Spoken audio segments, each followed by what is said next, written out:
नमस्कार मित्रों, उड़ान स्टडी राजस्थान यूट्यूब चैनल पर आप सभी का स्वागत है। आज मैं आपके लिए लेके आया हूँ राजस्थान जी के लाइव टेस्ट नंबर 6। इसके अंदर बहुत ही इम्पोर्टेंट क्वेश्चनों का सिलेक्शन जो क्वेश्चन है वो मैं लेके आया हूँ। ये जो मित्रों जो टेस्ट है ये BSTC PTT और जो कांस्टेबल है उनके लिए वरदान साबित होने वाला है, क्योंकि इसके अंदर सिलेक्टेड क्वेश्चन है जो कि पिछले एग्जामों के अंदर पूछे गए हैं, उसके अकॉर्डिंग तैयार किए गए हैं। देखो मित्रों, जो आपका पहला प्रश्न है वो इस प्रकार से है कि लोकसभा के कितने स्तर राजस्थान राज्य के लिए निर्धारित है। अब लोकसभा है अपने, इसमें राजस्थान के कितने सदस्य हैं ये आपको बताना है। 25, 26, 27 और 28। राइट क्या रहेगा, जल्दी से अपनी है आंसर जल्दी से कमेंट करते रहना साथ में। तो यहाँ जो लोकसभा मतलब MLA MP जो होते हैं मित्रों, वो MP है राजस्थान से कितने निर्वाचित होते हैं, 25 होते हैं। ठीक है ना, 25 MP है राजस्थान से निर्वाचित होते हैं। अगला क्वेश्चन है कि राजस्थान में कौन सा मरुस्थल है, बहुत इंपॉर्टेंट है। देखो राजस्थान के अंदर कौन सा मरुस्थल है ये आपको बताना है। गोबी मरुस्थल, कालारी मरुस्थल, थार मरुस्थल और सहारा मरुस्थल। इसमें से राइट क्या है, जल्दी से कमेंट करते रहना। देखो 20 क्वेश्चन है, इसको अपन डिटेल के साथ में देखना चाहिए तो वैसे टाइम ज़्यादा लग जाता है, जहाँ ज़रूरत होगी वहाँ अपन डिटेल भी करेंगे। तो देखो मित्रों कि राजस्थान है उसका जो लगभग 60% भाग है ये मरुस्थलीकरण है। ठीक है ना, तो राजस्थान के अंदर कौन सा मरुस्थल है, थार मरुस्थल है। राजस्थान अर्थात भारत और पाकिस्तान में इसका विस्तार है, तो इसमें जो राइट क्या रहेगा, थार मरुस्थल रहेगा। अब थर्ड क्वेश्चन है आपके सामने कि कर्नल जेम्स टोड ने किसको संतों का शिखर कहा है। तो जेम्स टोड है, इनके द्वारा किन को संतों का शिखर है वो कहा गया है, ये आपको बताना है। अचलगढ़, शेर, तारागढ़ और गुरु शिखर, मतलब इनमें से कौन सी चोटी है जिसको जेम्स टोड ने संतों का शिखर कहा है। तो मैं आपको हिंट दे दूं, आप कमेंट करते रहना। मैं आपको हिंट दे दूं इसमें कि ये जो है सबसे ऊंची चोटी है राजस्थान की। ठीक है, और इसको यदि देखें तो भारत की पश्चिमी भारत है ना, इसकी सर्वोच्च चोटी भी यही है। तो मित्रों इसका जो राइट आंसर रहेगा आपके सामने वो क्या रहेगा, गुरु शिखर रहेगा। ठीक है, गुरु शिखर है उसको ही टोड ने क्या कहा है, संतों का शिखर कहा है। क्वेश्चन 4 है कि राजस्थान में सर्वाधिक वर्षा वाला जिला कौन सा है। तो राजस्थान का ऐसा कौन सा जिला है जिसमें सर्वाधिक वर्षा होती है। यहाँ पर ना जिले की बात कर रहे हैं, स्थान की बात नहीं कर रहे हैं। आपके सामने ऑप्शन है जोधपुर, डूंगरपुर, जयपुर और झालावाड़। तो इनमें से राइट क्या है आप जल्दी से कमेंट करके बताएं। तो मित्रों आप सभी को पता होगा कि झालावाड़ एक ऐसा जिला है जिसके अंदर राजस्थान की सर्वाधिक वर्षा होती है। और यदि बात करें स्थान की तो स्थान है आपका क्या रहेगा, माउंट आबू। ठीक है ना, माउंट आबू है वो क्या रहेगा, आपका स्थान रहेगा। क्वेश्चन नंबर 5 कि राजस्थान में कौन सा वृक्ष है जिसे भारतीय धर्म ग्रंथों में शमी या स्थानीय भाषा में जाटी के नाम से जाना जाता है ना। तो कौन सा वृक्ष है जिसको स्थानीय भाषा में शमी या जाटी के नाम से जाना जाता है ये आपको बताना है। ठीक है ना, शमी या जाटी किसे कहते हैं, बबूल, झरबेरी, केर और खेजड़ी। देखो बहुत ही इंपॉर्टेंट क्वेश्चन है, आप सभी को पता होगा इनमें से कौन सा राइट है। क्वेश्चन नंबर 5 आपके सामने है। तो यहाँ देखो खेजड़ी जो वृक्ष है इसी को ही राजस्थान के भारतीय जो धर्म ग्रंथ है ना, धर्म ग्रंथ है अपने हिंदुओं की, उनके अंदर क्या कहा गया है, स्थानीय भाषा में जाटी कहा गया है, शमी कहा गया है। ठीक है ना, और राजस्थान में कहीं कहीं इसको तुलसी भी कहा जाता है। ठीक है ना, राजस्थान में सबसे अधिक जल की आपूर्ति किस नदी से होती है ये आपको बताना है कि वो कौन सी नदी है जो राजस्थान की सर्वाधिक जल आपूर्ति करती है। ठीक है, ये आपको बताना है। अब नदियों के नाम आपके सामने हैं, खारी, चंबल, बाणगंगा और बनास। राइट क्या रहेगा, छठा क्वेश्चन है आपके सामने। आपको सर्वाधिक जल आपूर्ति की यदि बात करें तो वो राजस्थान के अंदर कौन सी नदी करती है, जल्दी से कमेंट करें आप। यहाँ देखो आपका राइट आंसर क्या रहेगा, जो बनास नदी है ना, यही सर्वाधिक जल आपूर्ति करती है राजस्थान को।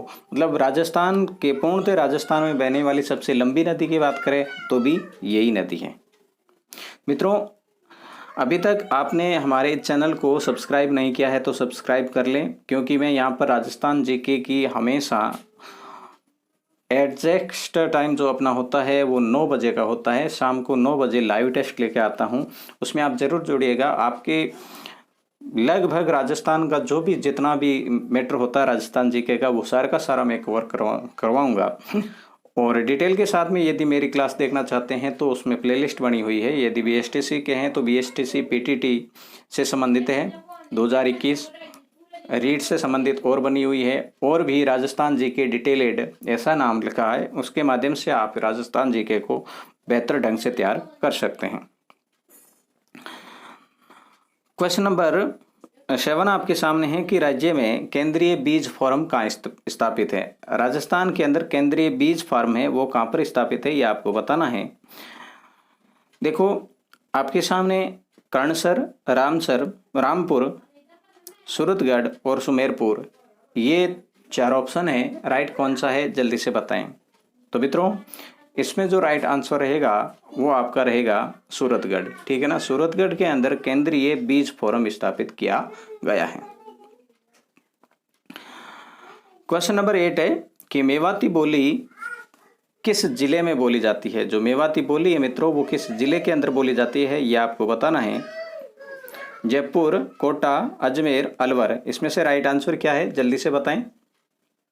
तो मेवाती क्षेत्र भी आप सभी को पता है, तो अलवर को कहा जाता है मेवात। ठीक है ना, मेवात क्षेत्र आता है, ये अलवर के पास का क्षेत्र जो भी है ये, तो अलवर के अंदर है मेवाती बोली है वो बोली जाती है। क्वेश्चन नंबर 9, राजस्थानी ज्ञानपीठ संस्थान बीकानेर से प्रकाशित पत्रिका है। देखो राजस्थान ज्ञानपीठ संस्थान है, वो अपनी एक पत्रिका जारी करती है। वो कौन सी पत्रिका है ये आपको बतानी है। वर्धा, परंपरा, समाज विकास या राजस्थानी गंगा। क्वेश्चन नंबर 9, कौन सी राजस्थानी ज्ञानपीठ संस्थान कौन सा बीकानेर जो है वो कौन सी पत्रिका है वो प्रकाशित करता। बहुत ही देखो फेमस इंपॉर्टेंट क्वेश्चन है, इसको स्टार लगा सकते हैं, एग्जाम की दृष्टि से महत्वपूर्ण है। तो इसमें जो राइट आंसर है मित्रों वो है राजस्थानी गंगा नाम से राजस्थानी ज्ञानपीठ संस्थान बीकानेर है, वो अपनी पत्रिका प्रकाशित करती है। खेराड़ी के क्षेत्र की बोली है। अब देखो खेराड़ी मेवाती तो है, अलवर के क्षेत्र में बोली जाती है, जबकि ये खेराड़ी है कहाँ बोली जाती है ये आपको बताना है।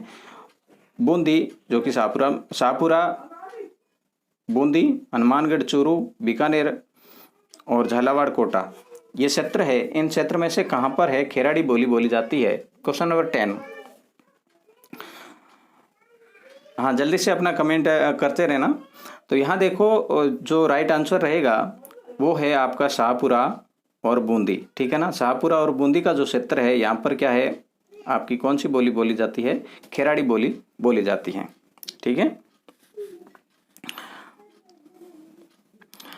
क्वेश्चन नंबर 11 है,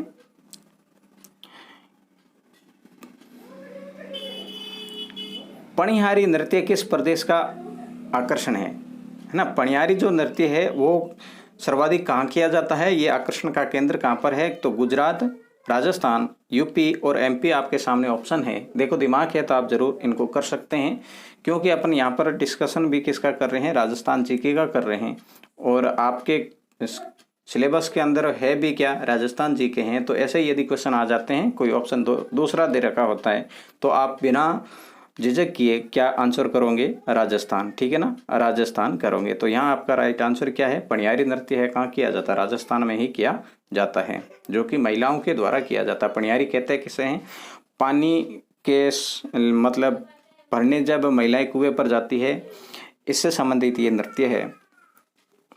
अंगरकी को ग्रामीण भाषा में कहते हैं, तो अंगरकी को है ग्रामीण भाषा में किस नाम से जाना जाता है, गुग्गी, पोमसा, डबकिया या बुगतरी। तो यहाँ देखो मित्रों, ये जो पोमसा है ये महिलाओं का नृत्य है, डबकिया ये भी महिलाओं का है, जबकि ये गुग्गी है, ये गुग्गी बरसात से संबंधित है, बरसात से। ये जो बुगतरी है ना, इसी को ही अंगरकी के नाम से जाना जाता है। अंगरकी और गुगी एक ही है। ग्रामीण क्षेत्र में इसे क्या कहा जाता है? बुगतरी के नाम से जाना जाता है। दासी संप्रदाय के संस्थापक थे। देखो दासी संप्रदाय है, इनके संस्थापक कौन थे? कबीर जी, मीराबाई, रामानुजाचार्य या जसनाथ जी। क्वेश्चन नंबर 13 क्या है, जल्दी से बताएं आप। तो देखो मीराबाई है, इनके द्वारा ही ये दासी संप्रदाय है, क्योंकि इनकी भक्ति भी क्या थी? दासी प्रकार की भक्ति थी। ठीक है ना? किसकी? मीरा की। ऊंट की खाल पर स्वर्णिम नक्काशी की कला क्या कहलाती है? यह आपको बताना है। ऊंट की खाल पर यदि स्वर्णिम नक्काशी की जाती है, उस कला को किस नाम से जाना जाता है? यह आपको बताना है। उस्ता नहीं है, उस्ता है आला गीला, मथेरण या थेवा। तो यहाँ पर है आपका क्या रहेगा? उस्ता जो कला है उसको ही ऊंट की खाल पर है स्वर्णिम जो नक्काशी की जाती है, उस्ता कला के नाम से जानी जाती है इसे। रानी सती का मेला कहाँ लगता है? रानी सती है, इसका मेला लगता कहाँ है? यह आपको बताना है। जयपुर, जोधपुर, कोटा और झुंझुनू। तो यहाँ जो रानी सती का मेला है मित्रों, जिसको सती दादी के नाम से भी जाना जाता है, रानी सती को,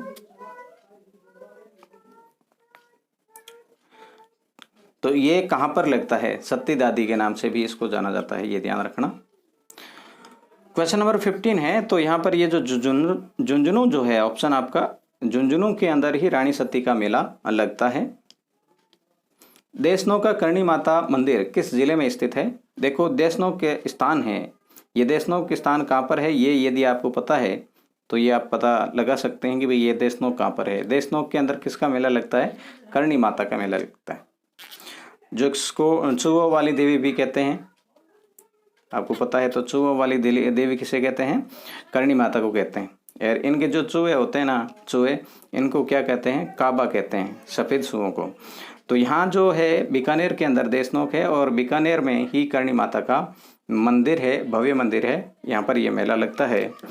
अकबर के नवरत्नों में राजपूताना के कौन से कवि थे? देखो अकबर के नवरत्नों में से राजपूताना के कवि कौन थे, ये आपको बताना है। अब देखो नवरत्नों में से यहाँ पर ऑप्शन भी एक ही दे रखा है, चारों नवरत्नों के ऑप्शन भी नहीं है। यदि आप नवरत्नों को जानते हैं तो इसमें से आराम से आप क्वेश्चन को हल कर सकते हैं।